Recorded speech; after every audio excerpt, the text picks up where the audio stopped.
BFM Business, Happy Boulot, le MAG. Business Case. Quel est le rôle des entreprises dans la transition énergétique, écologique des salariés? On va en parler avec un gestionnaire de flotte. Bonjour David Bavin. Bonjour. Vous êtes le fondateur d'UbiOne, une entreprise qui gère des flottes. Qu'est-ce qu'il y a dans vos flottes? Alors qu'est-ce qu'une flotte déjà? C'est toute forme d'actifs en fait dans l'entreprise, qu'il s'agisse de véhicules, de machines de chantier, que l'on va chercher à rationaliser dans son usage. Donc être plus efficient. Et c'est effectivement la recherche actuelle des entreprises, puisqu'on parle souvent d'efficience, et diminuer notre impact en termes de consommation d'énergie. Comment une entreprise décide d'optimiser la mobilité quotidienne de ses salariés pour s'intéresser à cette partie-là des flottes? Alors déjà, c'est un cheminement de pensée, vous voyez. Le cheminement de pensée passe par le fantasme que rien ne se passe comme prévu, rien n'est fait dans le bon sens. Et que l'entreprise a besoin de savoir, parce que notre rôle, c'est de révéler ce qu'il se passe réellement sur le terrain. La réalité, c'est que les travailleurs nomades, les collaborateurs nomades qui utilisent un véhicule toute la journée, qui partent le matin de leur entreprise et reviennent quelquefois que le soir, sont les télétravailleurs de l'origine. Ils étaient déjà télétravailleurs avant qu'on parle du télétravail. On parle quasiment de 9 millions de véhicules pour 9 chiffrer millions votre marché. De véhicules uniquement, et sur le marché national de véhicules professionnels, puisqu'on s'intéresse effectivement pour notre part qu'aux véhicules professionnels.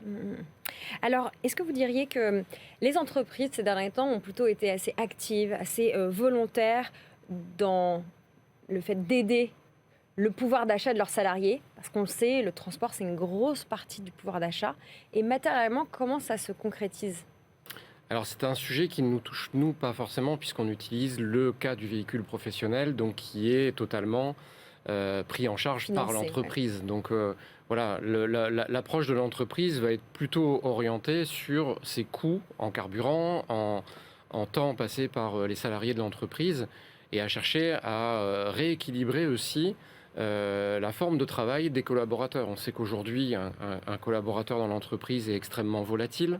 C'est un problème pour de nombreuses entreprises. Donc, comment on amène des outils pour ramener la sérénité et surtout, en fait, finalement, ramener de la vérité dans la gestion de l'entreprise. Un collaborateur nomade se lève le matin pour travailler comme tout le monde, fait du mieux qu'il puisse son activité, rencontre des aléas comme nous tous, sauf que lui encore plus, parce qu'il y a des bouchons, des accidents, des clients en retard, etc., qui viennent perturber en fait le quotidien.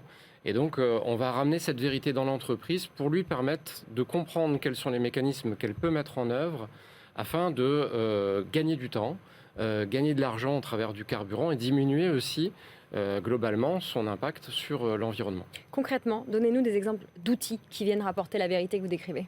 Alors, c'est l'outil principal que l'on produit chez UbiOne. Il s'appelle UbiOne Connect. Il repose sur des capteurs communicants qu'on va installer dans des véhicules. Quelquefois, on va récupérer des données venant des constructeurs de véhicules eux-mêmes.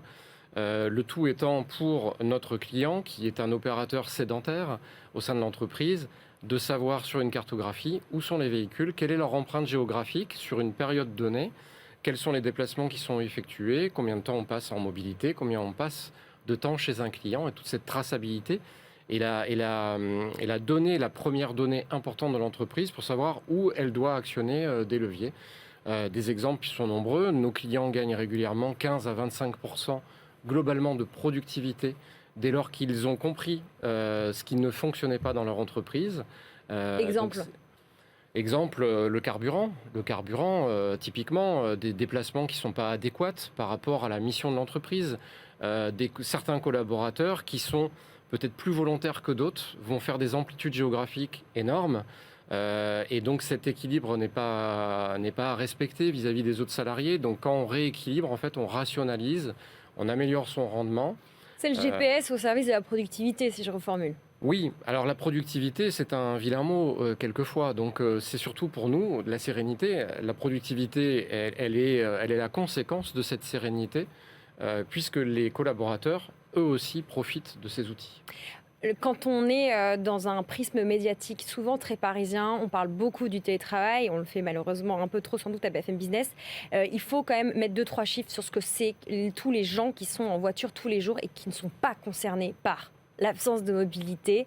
Est-ce que vous diriez que néanmoins, ces gens qui sont mobiles au quotidien, ils ont un peu changé depuis la crise Covid? Est-ce que vous observez des changements? Alors, les changements principaux qu'on observe, les plus évidents, sont liés à la volatilité des salariés. C'est-à-dire que la crise du Covid a rebattu un petit peu les cartes en termes de notion du travail et de l'effort au travail.